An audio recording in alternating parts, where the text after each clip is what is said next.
राजा राज्य करायचा. कंस अतिशय दुष्ट होता. तो सर्व लोकांना नाना प्रकारे त्रास करायचा, त्यांचा छळ करायचा आणि म्हणायचा, माझ्या राज्यात कुणीही माझ्या विरोधात काहीही करू शकणार नाही.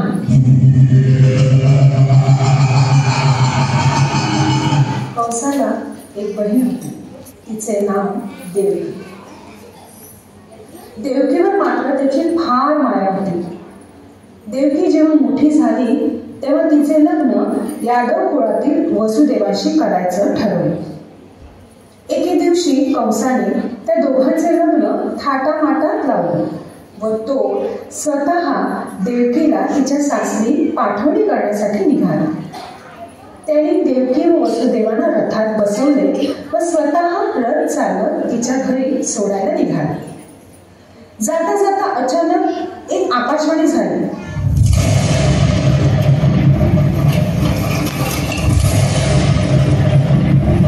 ए कंसा, तुझ्या पापाचा घडा आता भरला आहे. तुझा मृत्यू आता अगदी जवळ आला आहे.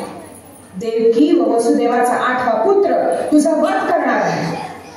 हे ऐकताच कंस चिडतो आणि देवकीला मारायला जातो. देवकीला वाचवण्यासाठी वसुदेव दयेची भीक मागतात आणि वचन देतात की आम्ही आमचं बाळ कंस तुला देतो, पण तू आम्हाला आता सोड. परंतु कंस घाबरलेला असतो.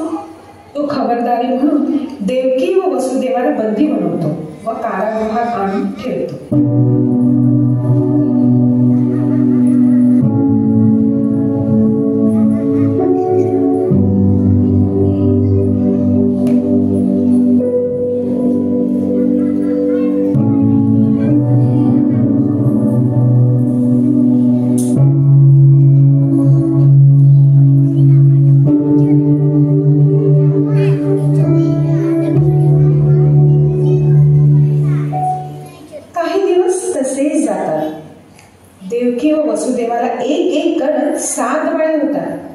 जरी आकाशवाणी 8व्या बाळाची होती तरी देखील कंस क्रूरपणे एक करून 7ही बाळांना ठार मारतो.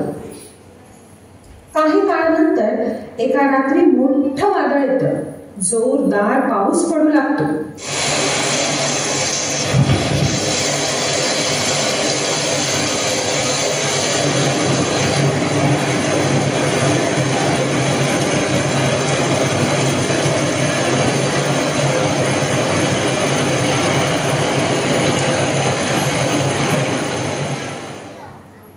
यमुनेला मोठा पूर येऊन नदी ओसंडून वाहू लागते. या ऐन मध्यरात्री देवकी 8व्या बाळाला जन्म देते. बाळाच्या जन्माने दमलेल्या देवकीला गाढ झोप लागते.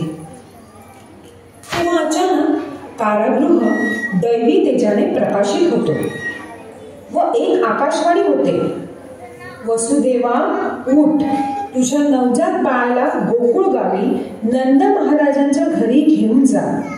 त्यांच्या घरी यशोदेने एका मुलीला जन्म दिला आहे. तुझ्या बाळाला तू तिथेच ठेव आणि त्यांच्या बाळाला इकडे घेऊन ये.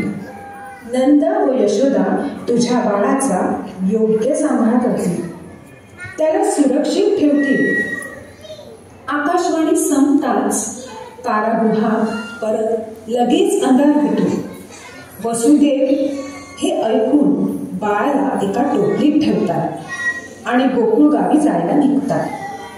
चमत्कार असा की त्या कारागृहाची दारे आपोआप उघडतात आणि द्वारपाल गुंगीत असल्याप्रमाणे गाढ झोपी जातात. वसुदेव बाळाची टोपली घेऊन यमुना किनारी येतात. बघतात तर काय, यमुनेने रौद्र रूप धारण केलेले असते. त्या प्रचंड प्रवाहात पायी जाणार तरी कसं, या चिंतेत वसुदेव पात्र ओलांडण्याचा प्रयत्न करतात. इतक्यात काय चमत्कार, शेषनाग तिथे येतो आणि आपल्या फण्याने वसुदेव आणि बाळाचे पावसापासून रक्षण करतो. यमुना नदी सुद्धा टोपलीतून बाळाचा पाय पाण्याला लागताच आपला प्रवाह सौम्य करते व वसुदेवाला वाट करून देते. वसुदेव गोकुळ गावी पोचतात व बाळाला नंदाकडे देऊन सगळं वृत्त सांगतात व यशोदेजवळचं बाळ टोपलीत ठेवून परत निघतात. परत येताना सुद्धा शेषनाग व यमुना नदी त्याला मदत करतात.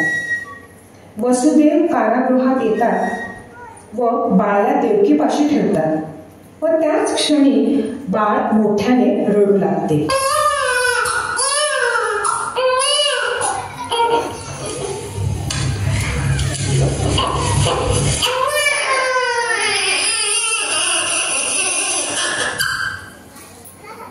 बाळाचं रडणं ऐकून सगळे द्वारपाल जागे होतात व लगेच कंसाला संदेश पोचवतात की नवे बाळ मुलगा नसून मुलगी आहे. कंस वार्ता समजतात तातडीने कारागृहात येतो आणि म्हणतो, मुलगा असो वा मुलगी, हे बाळ काही मी जिवंत ठेवणार नाही. व असं म्हणतात कंस बाळाला उचलून हवेत फेकणार तेवढा चमत्कार होतो.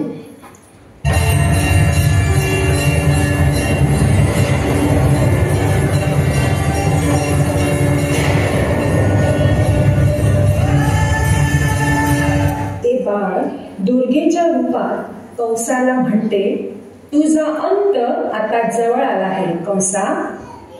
तुला मारणारा या जगात केव्हाच आला आहे. तुला आता कुणीही काहीही केल्या वाचू शकत नाही. तुझं मरण आता अटळ आहे. असं म्हणून त्या देवीच्या रूपातलं बाळ अदृश्य होतं. दुसरीकडे गोकुळ नगरात नवीन बाळाच्या येण्याने सगळे खुश असतात. नवीन बाळाचे नाव कृष्ण ठेवतात. ते बाळ काही साधेसुधे नव्हते, ते तर विष्णूचेच रूप होय. हाच कृष्ण मोठा होतो व कंसाचा वध करतो.